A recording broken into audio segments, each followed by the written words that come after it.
आरक्षण को लेकर के देश में फिर से बवाल और विवादित टिप्पणियां जो हैं वो शुरू हो चुकी हैं। लेकिन ये जो घमासान मचा हुआ है, ये घमासान का हल आखिर कैसे निकलेगा? गरीबी के आधार पर आरक्षण लागू होना चाहिए या फिर एससी, एसटी, ओबीसी समाज के लोग जो कहते हैं कि जिस समस्या का समाधान करने के लिए आरक्षण लागू किया गया था, उस समस्या का समाधान जब होगा, आरक्षण खुद ब खुद खत्म हो जाएगा। वो ये कहते हैं कि जाति को खत्म कर दो, आरक्षण खुद ब खुद खत्म होगा। लेकिन भारत का सिस्टम क्या है? इस भारत के अंदर मान लीजिए कि 4 मंजिला एक इमारत है। उस इमारत के जिस माले में जो पैदा होगा, वो उसी माले में मरेगा। इस माले में ना तो लिफ्ट है, ना ही इस माले में कोई सीढ़ी है कि आप एक माले से दूसरे माले में जा सकें। आप जितना मर्ज़ी पढ़ लीजिए, अगर आप दलित हैं, एसटी हैं, ओबीसी हैं, तो आप वही रहेंगे। आप बनिया, ब्राह्मण, क्षत्रिय नहीं बन सकते क्योंकि वर्ण व्यवस्था के आधार पर ये सब कुछ होता है। तो वर्ण व्यवस्था 4 हिस्सों में भारत के लोगों को बाँट देती है। मतलब मान लीजिए कि अगर किसी लकड़हारे के घर में लड़का पैदा होता है, तो वो लकड़हारा ही रहेगा। मछुआरे के घर में लड़का पैदा होता है, तो वो मछुआरा रहेगा। वो पढ़ लिख कर के भी अपनी जाति नहीं बदल सकता, तो जाति इस देश में नहीं बदल सकती। अब दिक्कत कहाँ है कि 85% लोग एक माले में हैं और जिस माले में वो हैं, वो भी एक-दूसरे के साथ नहीं मिलना चाहते। एक-दूसरे की जाति में शादियाँ तो वो भी नहीं करते, जो एससी, एसटी, ओबीसी समाज के लोग हैं। उनमें क्या उनके अंदर भी बड़ी सारी धारणाएँ हैं, बड़ी सारे एक-दूसरे को लेकर के विचार हैं, वो एक-दूसरे से ऊँचा अपने आप को समझते हैं और अपने सामने वाले को अपने से नीचा समझते हैं। ये झूठ नहीं, ये सच है। तो ऐसा नहीं है कि जनरल कैटेगरीज़ में ऐसा नहीं है। उनके अंदर भी ये धारणाएँ हैं, वो भी एक-दूसरे को लेकर के ऐसी चीज़ें सोचते हैं। आप कई शंकराचार्यों की बातों को सुन लीजिए, वो बता दें उनमें भी जातिवाद है, उनमें भी कास्ट सिस्टम है। लेकिन मोटे तौर पर अगर देखा जाए तो ये 4 मंजिला इमारत है। 4 मंजिला इमारत में जो जहाँ पर पैदा होगा वो वहीं मरेगा। इस इमारत में ना तो नीचे आने के लिए या शिफ्ट होने के लिए दूसरे माले में कोई सीढ़ी है और ना ही इसके अंदर कोई लिफ्ट है। आप जहाँ पैदा हुए आपको वहीं रहना है और वहीं पर मरना है। ये वर्ण व्यवस्था कहती है इस देश की। अब लौट करके चलते हैं एससी, एसटी, ओबीसी समाज की ओर जो 85% अपने आप को कहते हैं। उनकी समस्याएँ क्या हैं? उन लोगों को बाबा साहेब भीमराव अंबेडकर का दिया हुआ संविधान,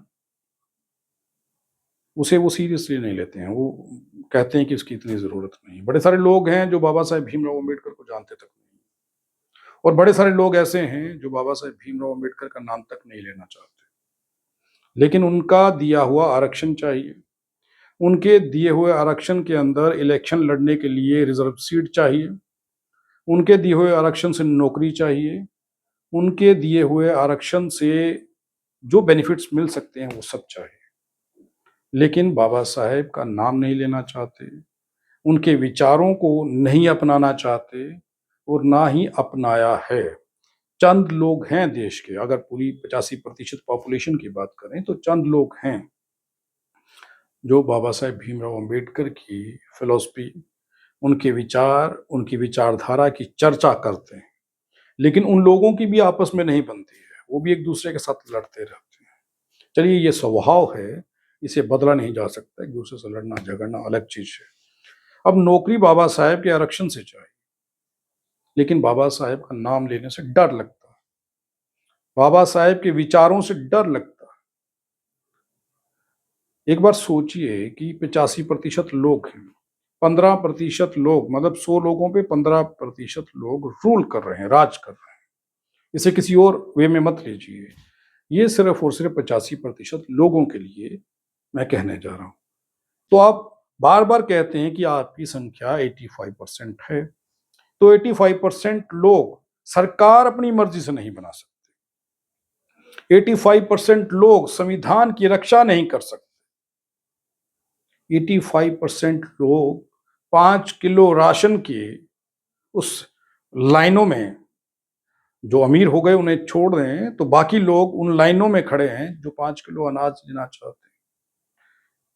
नौकरी के लिए नहीं लड़ रहे हैं, आवाज़ नहीं उठा रहे हैं। बिजनेस नहीं करना चाहते, सरकार बदलने की क्षमता उनमें नहीं है। अगर मैं झूठ कह रहा हूं तो आप इस कमेंट सेक्शन में इस वीडियो के नीचे लिख सकते हैं।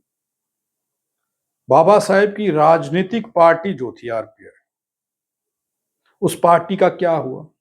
बाबा साहेब को इलेक्शन किन लोगों ने हरवाया? बाबा साहेब का जो सपना था इन लोगों के लिए, जो सपना वो देख रहे थे, जिस भारत का वो सपना देख रहे थे, क्या वो भारत बन पाया?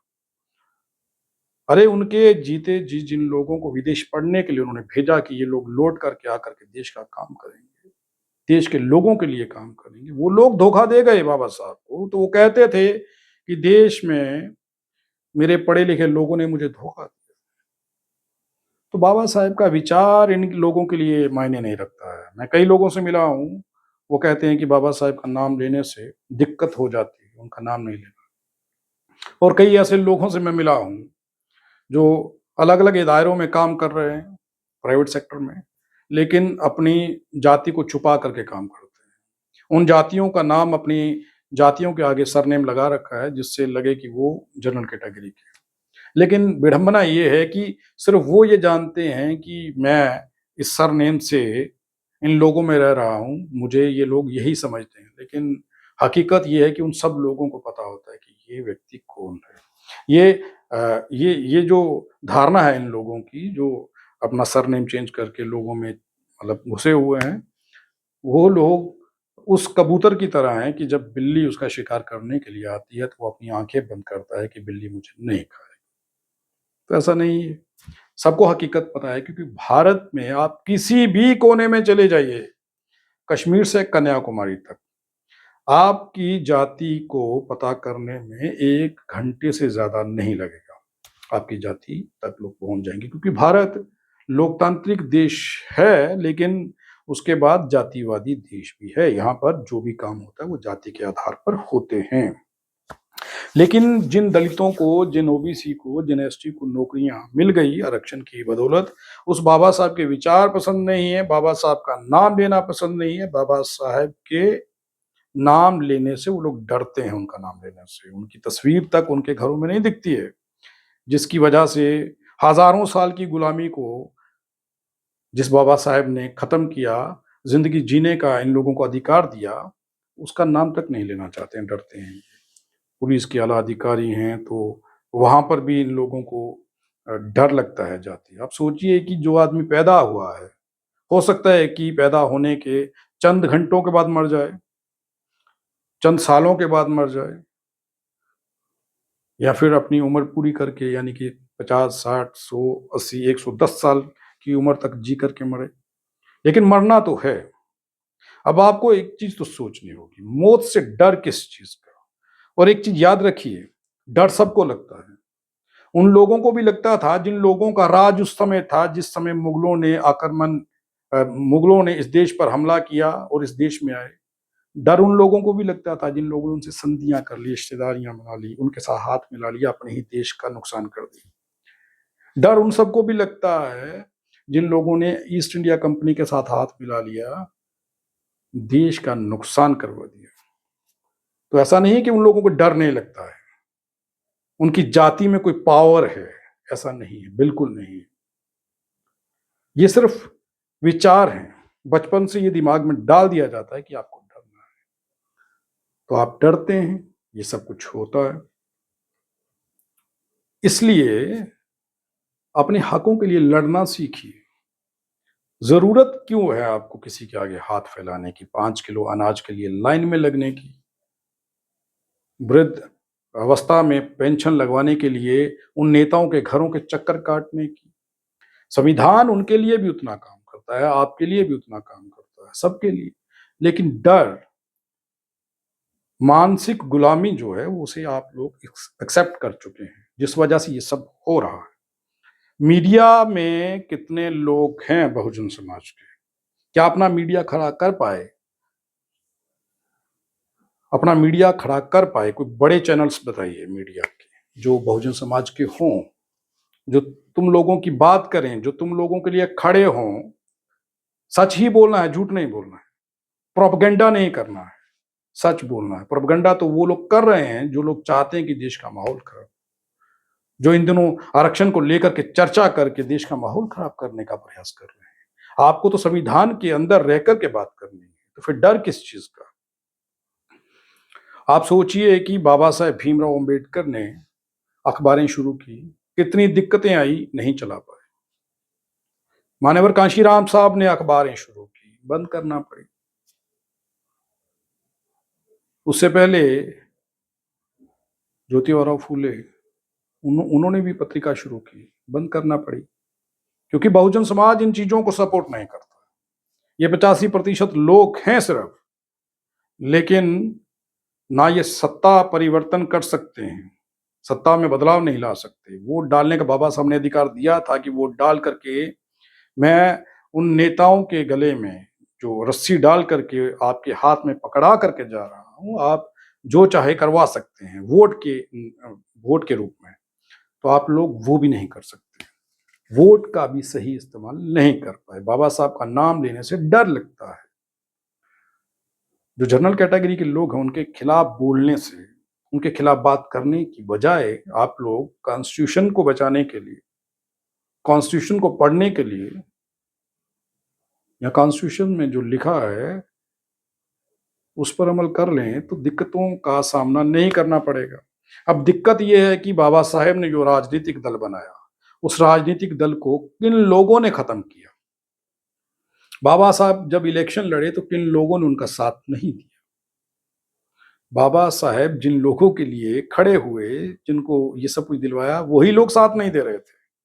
और बाबा साहेब की पार्टी आरपीआई की क्या हालात बन गई, क्या हुआ, ये किनकी वजह से हुआ? नहीं तो सोच के लगता है कि बाबा साहब जिसने उन लोगों को, जिन्होंने हजारों साल की गुलामी काटी हो, आजादी दी हो, उनके साथ ऐसा हो। और एक बार ये भी सोचिए कि उसके बाद मान्यवर कांशीराम साहब बाबा साहब का मिशन लेकर के चलते हैं, वो भी एक राजनीतिक दल शुरू करते हैं, और वो दल बसपा के नाम से लोगों में जो है वो काम करना शुरू करता है। और उस बीएसपी को आज कौन नहीं जानता? मायावती मुख्यमंत्री रहीं, लेकिन आज उस दल के हालात क्या हैं? तो कौन लोग हैं जो लोग उन राजनीतिक दलों में जाते हैं, जो राजनीतिक दल बाबा साहेब भीमराव अंबेडकर के विचारों के खिलाफ, देश के संविधान के खिलाफ थे, हैं और रहेंगे। इसमें ये कहने में कोई दिक्कत नहीं है, और खुल करके कहना चाहिए। कौन है जो बार बार संविधान में अमेंडमेंट्स करता रहा? किसी राजनीतिक दल का नाम लेने की जरूरत है क्या? क्या आप नहीं जानते हैं कि कौन ऐसा कर रहा? लेकिन कसूरवार कौन है? भारत के अंदर इस 85% लोगों के बुरे हालातों का जिम्मेदार अगर कोई है तो वो ये 85% लोग हैं, कोई भी दूसरा व्यक्ति नहीं है। जब तक आपकी मानसिक गुलामी, जिसे आप अपना चुके हैं, उसे नहीं छोड़ेंगे, कुछ नहीं हो सकता, आपको जरूरत ही नहीं। खुल करके वो लोग कहते हैं कि आरक्षण की वजह से बने हुए डॉक्टर जो हैं वो सी ऑपरेशन नहीं कर सकते। आरक्षण लेकर के जो लोग टीचर बने हुए हैं, प्रोफेसर बने हुए, वो सही पढ़ा नहीं सकते। वो लोग कहते हैं कि इंजीनियर बने हुए हैं, वो सही तरीके से सड़कें और पुल नहीं बना सकते। ऐसी चर्चाएं होती हैं, जबकि ये शर्मनाक बात है जो लोग ऐसी बातें करते हैं। लेकिन ये सोचिए कि वही लोग 10% ईडब्ल्यूएस आरक्षण ले रहे हैं। वहां पर वो चर्चा नहीं करते हैं कि ये जो आरक्षण लेकर के आएंगे पढ़ाई में, डॉक्टरी में, इंजीनियरिंग में, या फिर ये टीचर अगर बनेंगे तो ये सही नहीं पढ़ाएंगे, उनके लिए नहीं कहते हैं। तो एक धारणा ये भी है कि देश में 100% लोग अगर, मतलब देश में अगर 100 लोग हैं तो आरक्षण 100% लागू कर देना चाहिए। ये भी चर्चा होती है कि जितनी जिसकी संख्या है उसको उतना आरक्षण दे दीजिए, झगड़ा ही खत्म हो जाए। लेकिन दूसरा पक्ष ये भी नहीं चाहता है कि 100% आरक्षण हो। वो ये चाहते हैं कि इनका आरक्षण बंद हो जाए, हमें सारा का सारा मिल जाए, ऐसा लगता है, ऐसा लोग कहते हैं। मैं ऐसा बिल्कुल नहीं मानता, क्योंकि जब आपके घर के अंदर से कोई व्यक्ति आपका खाना उठा करके ले जाए और आप उसे रोक ना पाए, आपके हिस्से का खाना वो खा जाए, आप उसे रोक ना पाए, आप आवाज तक ना उठा पाए, तो उसका कसूर नहीं है, कसूर आपका है। तो 85% लोगों ने बहुजन महापुरुषों के साथ गद्दारी की है। ना तो उनके राजनीतिक दलों को सपोर्ट किया, ना उनके मीडिया जो अखबारें उन्होंने शुरू की उसको सपोर्ट किया, ना तब ना अब, और ना ही शायद ये आगे ऐसा करेंगे। इन्हें सिर्फ और सिर्फ आरक्षण चाहिए, और आरक्षण के लिए ही ये बात करते हैं, अन्यथा इन्हें ना देश के संविधान से कोई लेना देना है, ना बाबा साहेब से कोई लेना देना है, ना कांशीराम साहब से कोई लेना देना है, जिन्होंने अपने परिवार तक कुर्बान कर दिए इन लोगों के लिए। अगर इनको उनसे कोई लेना देना नहीं है, तो सिर्फ आरक्षण से लेना देना है, तो ये मसला हल नहीं होगा। ये मसले ऐसे हल नहीं होते हैं। जो हालात बने हुए हैं, हालात ऐसे ही रहेंगे, हालात ऐसे ही चलते रहेंगे जब तक आपके लोग, आपकी खुद की राजनीतिक पार्टियां सत्ता में ना हों, आपके लोग उस राजनीतिक दलों से विधायक, एमपी ना जीते हों, मुख्यमंत्री और अ, कम से कम देश के प्रधानमंत्री और राष्ट्रपति आपके लोग ना हों। उन दलों से, जो दल मानेवर साहब ने बनाया, कांशीराम साहब ने बीएसपी से, वो दल जो बाबा साहब ने बनाया आरपीआई, उससे मुख्यमंत्री, सांसद, राज्यसभा में लोग होते और देश के प्रधानमंत्री और देश के राष्ट्रपति उन राजनीतिक पार्टियों से होते, तो आपकी बात हो। आपके लोग जिन आरक्षित सीटों पर, बाबा साहब ने आरक्षित सीटें तो दे दी, लेकिन जिन आरक्षित सीटों से आपके लोग इलेक्शन जिन राजनीतिक दलों से लड़ते हैं, क्या वो राजनीतिक दल देश के संविधान के हक में, बाबा साहेब भीमराव अंबेडकर के हक में, या मान्यवर कांशीराम साहब के हक में, या बहुजन महापुरुषों के हक में, उनकी सोच के हक में हैं? हालांकि बाबा साहेब ने, मान्यवर कांशीराम साहब ने, ज्योतिराव फूले ने मानवता की बात की। उन्होंने अगर महिलाओं के लिए अगर कुछ किया, तो वो सिर्फ दलित महिलाओं के लिए नहीं, पूरे देश की महिलाओं के लिए किया। 50% आबादी है पूरे देश के अंदर महिलाओं की, जितनी भी पॉपुलेशन होगी उससे आधी पॉपुलेशन महिलाओं की है। उन सभी महिलाओं के लिए किया।